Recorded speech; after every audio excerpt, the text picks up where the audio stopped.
pecinta fisika, adik-adik pelajar, bertemu kembali di channel John Freddy Tondang.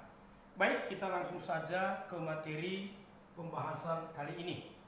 Kali ini saya mencoba memaparkan tentang besaran-besaran yang terdapat dalam topik gerak, ya. Jadi untuk adik-adik berbicara tentang gerak benda, maka gerak itu kita bahas dalam dua topik utama.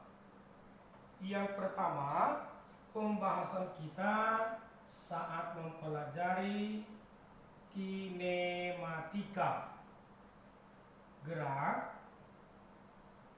Lalu pembahasan yang kedua itu topiknya dinamika gerak.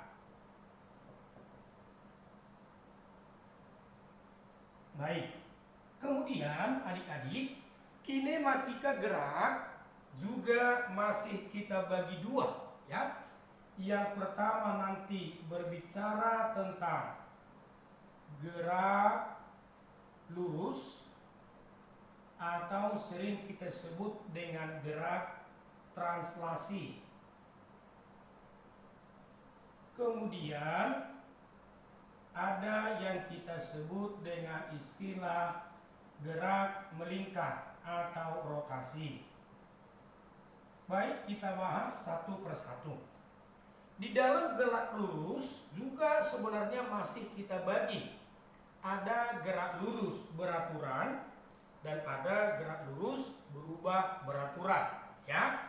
Nah, yang pertama, untuk gerak lurus beraturan, persamaan besaran hanya ada satu, yakni E sama dengan V kali T. Analogi atau kesetaraan yang saya maksud bahwa pada gerak lurus disebut gerak lurus beraturan itu setara dengan pada gerak melingkar, dia kita sebut gerak melingkar beraturan. Maka adik-adik, jika pada gerak lurus yang ditempuh adalah jarak, ya, jarak tempuh, maka sesuai dengan ini pada gerak melingkar yang ditempuh adalah sudut, ya. Jadi omega kali T. Sekali lagi, singkatnya S itu jarak yang ditempuh dalam satuan meter, maka pada gerak melingkar theta itu adalah sudut yang ditempuh dalam satuan radian, ya. Jadi ada kemiripan-kemiripan. Kemudian V ini sering kita bicarakan sebagai kecepatan atau kelajuan, ya. Kecepatan dalam satuan meter per sekon setara dengan omega, ini kita sebut kecepatan sudut dalam satuan radian per sekon. Selanjutnya T itu besaran yang sama, waktu kita pakai dalam sekon. Jadi sekali lagi, ada kesetaraan konsep-konsep antara gerak lurus atau rotasi dengan gerak melingkar, ya. Gerak lurus atau translasi dengan gerak melingkar. Yang kedua, masih pada topik kinematika. Di gerak lurus kita mengenal istilah gerak lurus berubah beraturan. Maka ini setara dengan pada gerak melingkar berubah beraturan. Baik teman-teman, pada GLBB ada 3 rumus utama yang sudah menjadi rahasia umum, ya. Yang pertama bahwa VT sama dengan V0 tambah A kali T. VT, V kecepatan akhir, kecepatan pada saat T sekon, kecepatan awal, percepatan waktu. Analog dengan gerak melingkar, V kecepatan. Di sana omega, maka persamaan ini omega T, Vt omega T sama dengan V0 omega 0 tambah A percepatan, maka di sini percepatan sudut. Ya, ini percepatan sudut. Dengan cara yang sama, rumus kedua kemarin S sama dengan V0 kali T tambah setengah A T kuadrat. Baik teman-teman, S setara dengan theta sama dengan V0 itu omega 0 kali T tambah setengah A setara di sana dengan alfa T kuadrat. Jadi hampir sama-sama. Lalu rumus terakhir di sini kemarin ada Vt kuadrat V0 kuadrat tambah 2A kali S. Maka di sana Vt kuadrat kita ganti omega T kuadrat sama dengan V0 kuadrat, berarti di sini omega 0 kuadrat tambah 2AS. 2A setara di sana dengan alfa, S setara dengan theta. Siap teman-teman? Jadi sebenarnya dengan menghafal atau memahami gerak translasi bisa kita analogikan ke gerak rotasi. Lalu hubungan lain yang ada di sini bahwa nanti V itu bisa kita hitung omega kali R, ya, tambahannya V itu omega kali R, atau satu lagi bahwa S itu nanti bisa kita hubungkan theta kali R. Baik teman-teman, yang ingin saya tekankan pada konsep ini bahwa ada kesamaan besaran-besaran pada gerak lurus atau translasi dengan besaran-besaran pada gerak melingkar atau sering kita sebut dengan gerak rotasi. Itulah konsep yang kita dapat pada besaran-besaran kinematika gerak. Lanjut. Gerak yang kedua adalah tentang dinamika gerak. Khusus dinamika gerak, maka kita akan membahas penyebab gerak. Ya, jadi di sini kita akan membahas penyebab gerak tersebut akan diperhatikan. Nah, sama seperti pada kinematika, dalam dinamika kita juga membahas dua gerak. Ya. Yang pertama, dinamika translasi. Saya singkat teman-teman. Ada dinamika translasi. Berarti ini gerak lurus. Translasi. Lalu yang kedua nanti akan kita bahas juga namanya dinamika rotasi atau gerak melingkar. Baik, ketika berbicara dinamika translasi, maka penyebab gerak translasi adalah gaya atau F. Maka hukum kedua Newton pada dinamika translasi kita tuliskan bahwa sigma F sama dengan M kali A. Sekali lagi, F itu gaya. Inilah penyebab geraknya dalam satuan Newton, ya. Jadi gaya itu banyak teman-teman. Ada gaya gesek, ada gaya normal, ada gaya tegangan tali, ada gaya sentripetal, ada gaya gravitasi, dan lain-lain. Maka pada dinamika translasi, gayanya yang harus kita uraikan. Lalu M itu sendiri adalah massa dalam satuan kilogram. Artinya benda yang akan digerakkan oleh gaya. Lalu A percepatan, ya sama. A percepatan dengan satuan nanti meter per sekon kuadrat. Baik, seperti yang saya katakan sebelumnya, bahwa analog dengan persamaan pada gerak translasi itu juga akan muncul di gerak rotasi. Penyebab gerak translasi adalah gaya, maka penyebab gerak rotasi adalah momen gaya, sama dengan I kali alfa. Ya, teman-teman.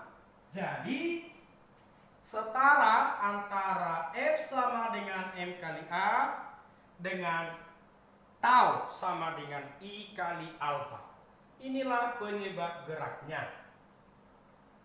Maka nanti tau itu torsi, atau mungkin kita kenal juga dengan istilah momen gaya dengan satuan Newton meter. I momen inersia dengan satuan kilogram meter kuadrat. Lalu alfa itu nanti percepatan, ya, percepatan sudut dengan satuan radian per sekon kuadrat. Hanya saja teman-teman, untuk menghitung momen gaya ada persamaan lain, bahwa sebelumnya momen gaya itu sendiri bisa kita hitung sebagai F kali R, dengan catatan F harus tegak lurus dengan R. Kira-kira seperti itu. Jadi teman-teman, yang F sama dengan M kali A itu setara dengan momen sama dengan I kali alfa. Inilah yang sering kita sebut sebagai hukum kedua Newton. Jadi sekali lagi, hukum kedua Newton pada gerak translasi bentuknya seperti ini. Hukum kedua Newton pada dinamika rotasi bentuknya seperti ini. Jadi ada kesetaraan antara besaran-besaran pada gerak translasi dan gerak rotasi, pada dinamika translasi dan dinamika rotasi. Jadi teman-teman, sering soal kita dihubungkan kedua gerak tersebut karena memang ada besaran-besaran yang bisa kita satukan atau bisa kita combine. Demikian sekilas tentang besaran gerak. Soal-soal akan kita lihat kemudian. Kali ini kita akan membahas soal dinamika rotasi seperti sudah saya tuliskan. Seutas tali dililitkan pada sebuah roda seperti gambar. Tali ditarik sehingga roda berputar. Baik adik-adik, tali ditarik sehingga roda berputar. Maka bisa kita simpulkan, sebelum tali ditarik, roda diam.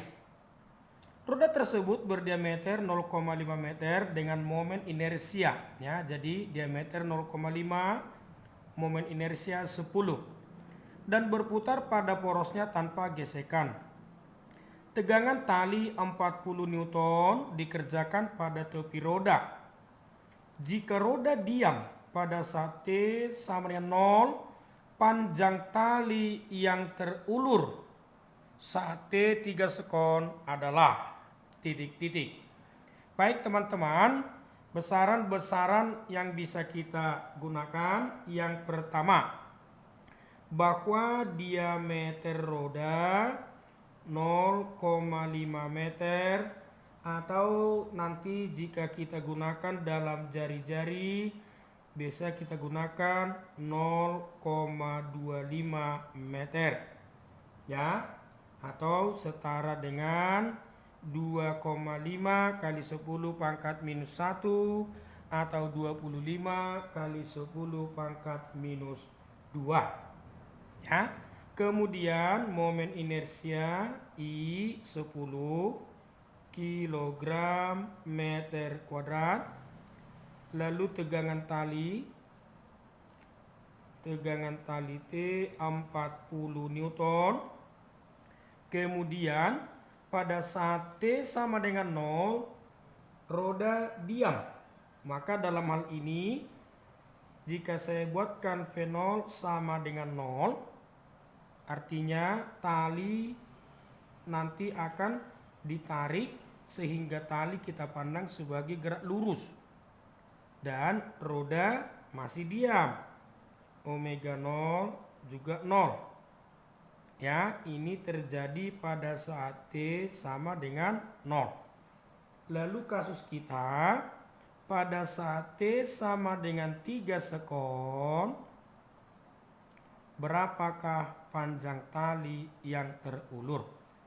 Jadi artinya teman-teman, ketika nanti tali ditarik, maka roda akan berotasi sehingga tali akan terulur.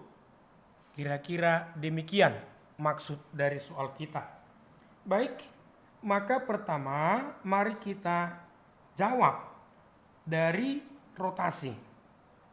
Jika saya tarik garis dari tali atau tepi roda ke poros, itu adalah jari-jari. Maka jika tali kita tarik, roda akan berputar, ada poros. Kita butuh momen sama dengan F kali R. Lalu di sisi lain momen adalah I kali alfa. Maka dari kedua rumus ini, jika saya buatkan F kali R sama dengan I kali alfa, kita peroleh F 40 jari-jari 0,5 diameter, jari-jari 0,25 ya, 0,25 atau bisa kita buatkan 2,5 kali 10 pangkat minus 1. Bisa teman-teman? Sama dengan inersia tadi 10 kali alfa. Maka ini bisa saja kita coret 10 dengan 0. Lalu 4 dikali 2,5 sama dengan 10. 10 kali 10 pangkat minus 1 sama dengan alfa. Maka alfa sama dengan 1 radian per sekon kuadrat. Bisa teman-teman? Ini kita coret. Lalu tahap berikut kita gunakan persamaan-persamaan yang ada.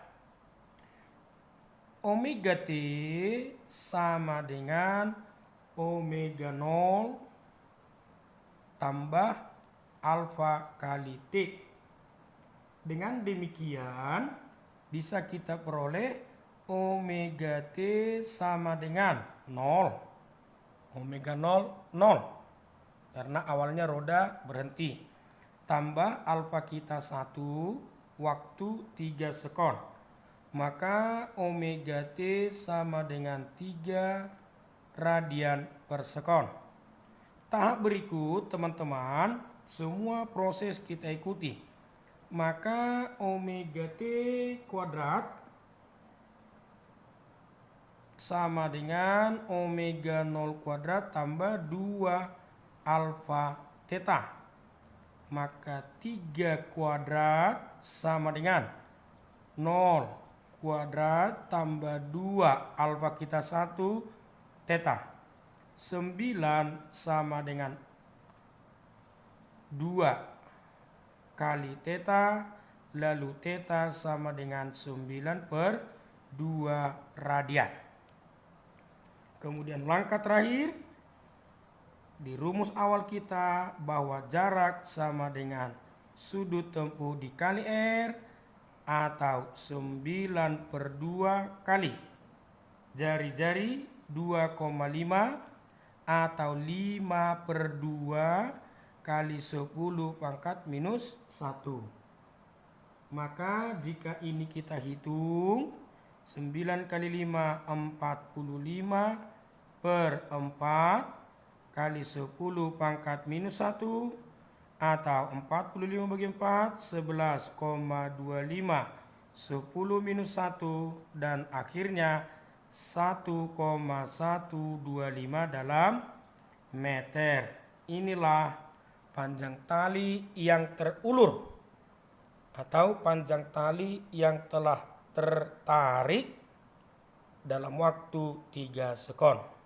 Demikian adik-adik sekalian, semoga bermanfaat. Tetap semangat. Terima kasih.